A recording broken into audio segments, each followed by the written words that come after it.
Следното прашање ни е од Емили со точка Кара.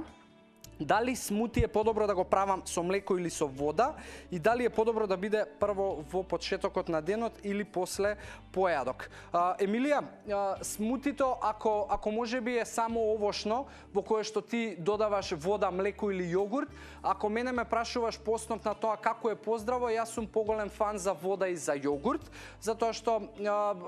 тетра пак млекото особено не би го врстил во нешто што е здраво, но тоа е нешто што би го разговарале во друга прилика, но ако се работи за твојот страв дека можеби калориски ќе имаш проблем и дека млекото ќе ти донесе многу калории, ја би рекол да се ослободиш од тој страв, затоа што на крај на денот 100 можеби калории кои што ти би ги внела плюс нема да направат голема разлика и повторно млекото не изобилува со лоши калории, односно празни калории, така да можеш да го правиш и по основ на тоа дали да биде после појадок. Ако смутито е овошно исклучиво, јас би ти рекол да биде после појадок како меѓуоброк, односно како ужина, затоа што нутритивната вредност не е баш комплетна за да ти ја задоволи потребата за почетокот на денот.